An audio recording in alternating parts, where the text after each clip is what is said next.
I'm really interested in this kind of pendulum swing, this kind of desire to be able to feel and touch and smell materials. And then the other end of the pendulum being the reality that we have a kind of distance from materials because we have so much time with images.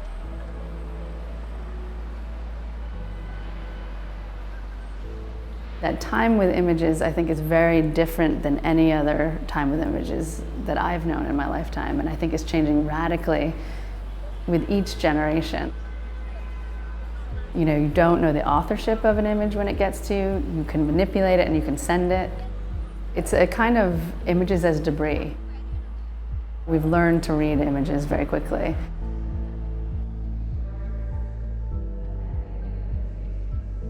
So all of the images that are in the gallery show have to do with images that make you feel as if they could be anywhere at any time. Images of landscape shoot you into kind of a vast time and space. It changes your sense of time in the seeing. This room to me is really about the intersection of painting and sculpture. I wanted to sort of pull out everything that was sort of nameable in my work and have people look at fragments of both paint and images coming together, filtering together, and then falling apart. When you come in, you start to see things as wholes. All of the edges of the work sort of line up in very different angles. You actually see the room sort of almost come together in terms of these kind of floating frames. So you have this experience in time and space of not knowing when a work begins, when a work ends. This is how we see the world. We don't see things in white boxes. Portable planetarium was a piece I did that actually was the orb, and it was scaled very much to this idea that you saw it as an orb, and as you got closer and closer, you moved in and you were surrounded. So you went from seeing it as an exterior to being in its interior.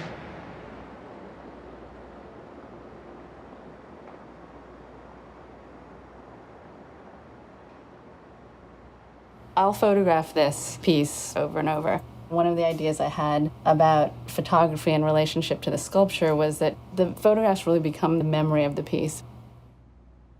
I'm trying not to just document them, but to see what I can do in a photograph that tells us something different or emphasizes what's sort of essential about the piece. I think about the first view of a piece being like the first line in a novel. When you leave, what's the last part of the novel? Where do you maintain your viewer's interest? Where do you challenge them? Where's the catharsis? So that it is really a kind of narrative story of movement through space. I talk about the idea of choreographed experience of the viewer through the space. You become aware of your body in relation to the work.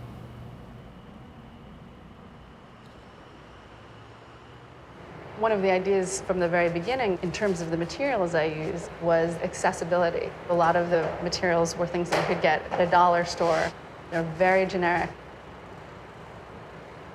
The cultural value, the monetary value would be very low, and then put them in a location where that became very high. So the shifts in scale were really interesting to me, literally in terms of space, but also in terms of the profound and the mundane, the fleeting and the permanent. A piece that's always teetering.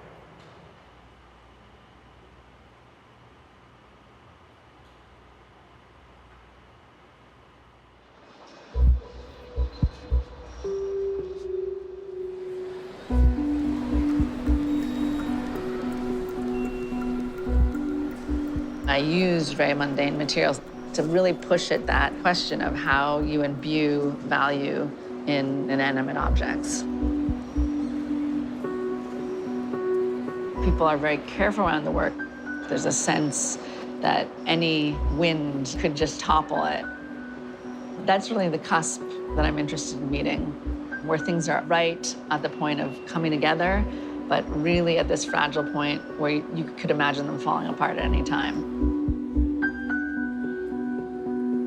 Looking at it, you can try and trace a history of how it's made. It's all there for you. You can see the clamps, you can see the props.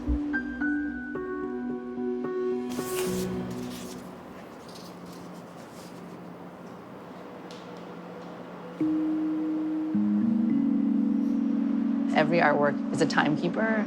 It's a time capsule of what it means to be alive. To go see an ancient artwork and realize this was touched by human beings. This was seen by centuries of people. And I am now having a conversation with all of those human beings through an object.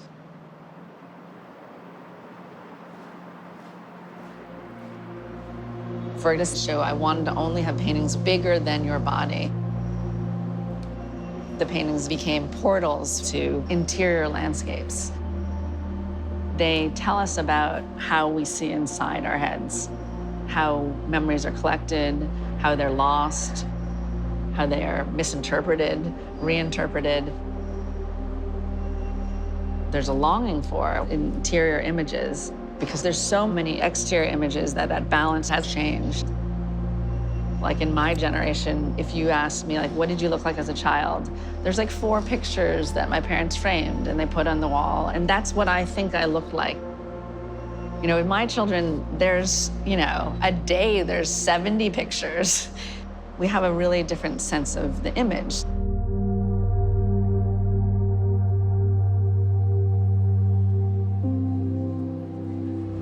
During the pandemic, it was very hard to measure time. For most of us, our serendipitous interaction with people was cut down dramatically. Those moments have emotional intensity. What you were wearing, what it smelled like, what it sounded like, all of those things helped us mark time.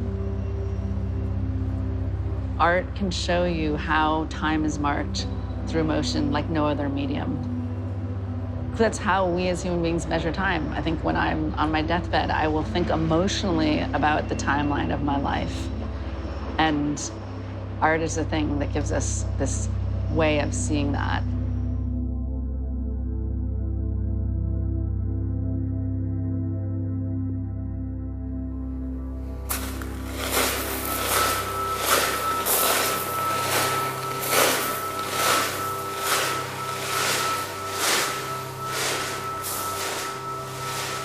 I think first people would have impression those are real sunflower seeds, because fake seeds, it takes them a while to adjust their mind. They would always say, oh, is that possible?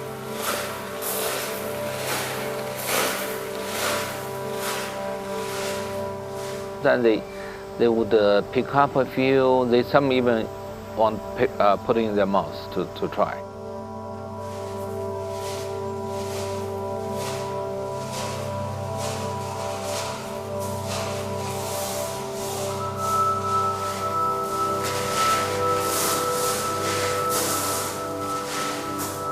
I always think art is a tool to really set up new questions, to create a basic structure which can be open to possibilities. It's the most interesting part in my work.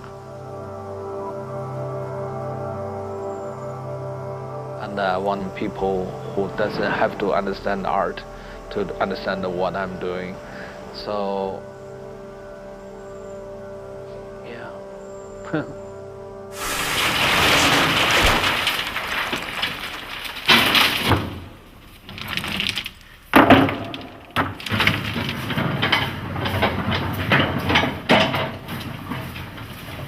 Normally, the porcelain production requires around 30 stages, and you cannot really escape from it.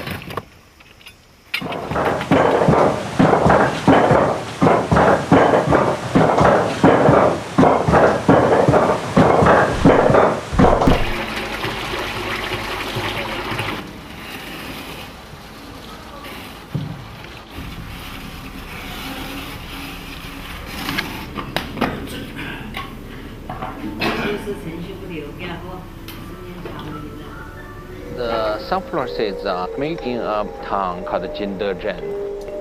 It's about 1,000 kilometers from Beijing. In the old time, the whole town is making porcelains for the emperor's court. It's for generations people trying to refine a shape of a bowl or a vase, and those are a very fixed language.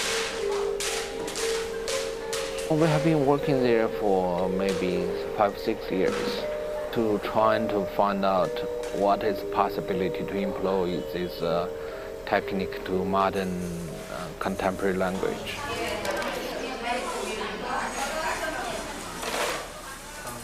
Because the quantity, it takes involved 1,600 people and more in this town, so that means almost everybody knows somebody's making these sunflower seeds.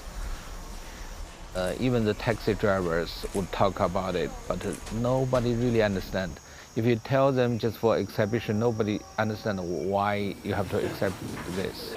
Yeah, it's a very funny position. You realize people start telling you that, oh, he's the one making sunflower seeds, and we really love your work, and can you give us more work?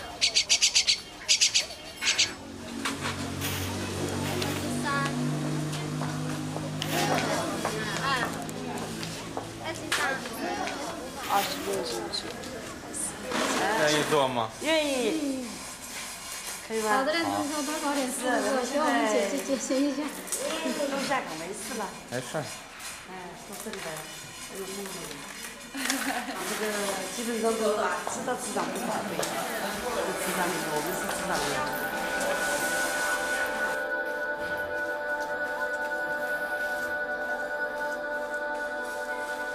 The actual production is very much like in the old time.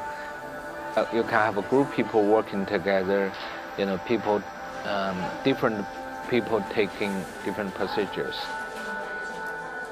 When come to the painting procedure, you need most people because every seeds take every side take about 3 to 4 strokes. More skillful ones take 3 strokes, and some may take 4 or 5.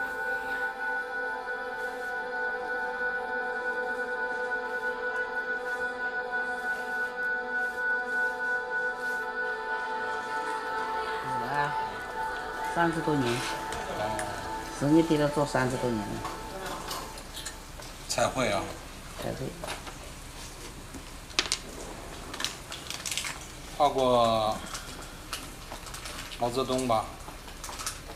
毛泽东还在的时候，我有参加工作。画过毛泽东吧？没有画过。哦，不是什么人都能画。In the political area, you can see all the paintings always have sunflower seeds. Whenever Chairman Mao come out, there's sunflowers around him. That means Chairman Mao is the sun, and those all the ordinary peoples who is loyal to the party is the sunflowers. So sunflowers support the whole revolution, spiritually and material-wise.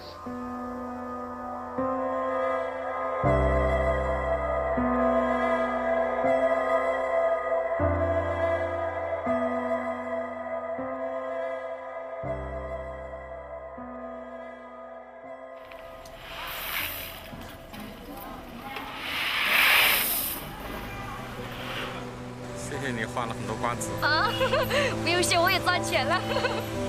你画了有多少粒啊？我啊，多少粒呀？反正花了2、3千多块钱吧。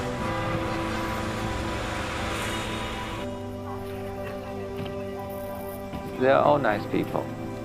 So you feel, oh, maybe I have to make some more, or make some other kind of projects which can meet their need.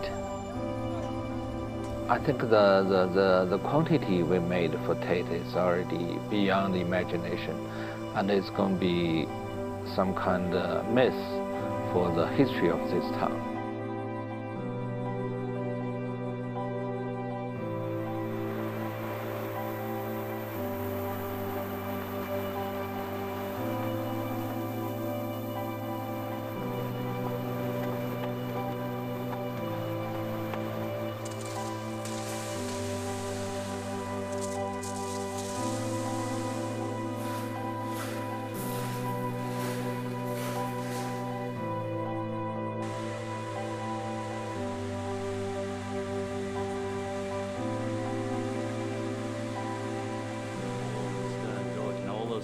The Beatle character myths were formed from 3 days watching us, you know, which was a lot of junk, really.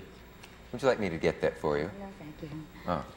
I don't really. She's a female lib, you see. That's why I hesitated, because I've had my fingers snapped off by ladies on the show that I tried to light. But you do light men's cigarettes as well sometimes, if you feel like it. If you're feeling gay, you know. Wow. I do. Well, one does light any sexy cigarettes, Betty Rowling, don't we? I mean, John, I interrupted you, though. Did you? I'm sorry. Yes. You were saying... what I meant was, as a woman, you know, it's such a nuisance to have to wait for somebody, you know, that bit too. And do you make a point of opening the door for yourself? No, I don't make a point of it. You know, when I'm tired, it's always very nice if somebody opens. But I don't, you know, at the same time, I don't make a point about just waiting. You know, that is silly too, I think. You know. Yeah, I think so too. I think I disrupted something there, or I interrupted it. Well, really. We were talking about the fact that the impression in the Beatles movie that was.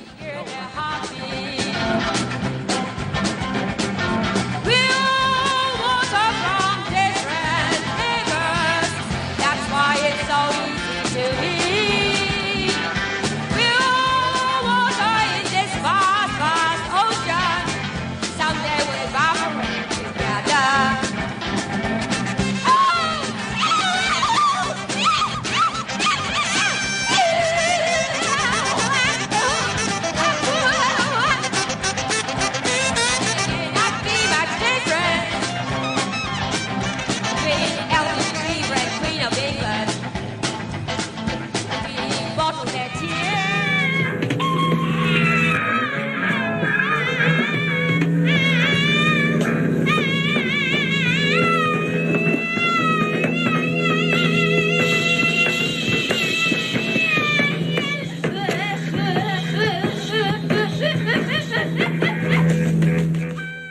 Very much your faith in the power of art. It gives me hope as well. But it wasn't always like that. People used to say, oh, what's Yoko Ono doing again? She's crazy, she's doing all these things, it'll never work. You used to annoy them. And here you are all this time later and you're still doing it. You see, the thing is, you're sort of equating the reaction of the people and the value of their work. It's a totally different thing. No matter what people say, when the work is created, that has a vibration that they cannot kill. And that vibration is going to be covering the earth and changing the earth, heal the earth, and bring world peace.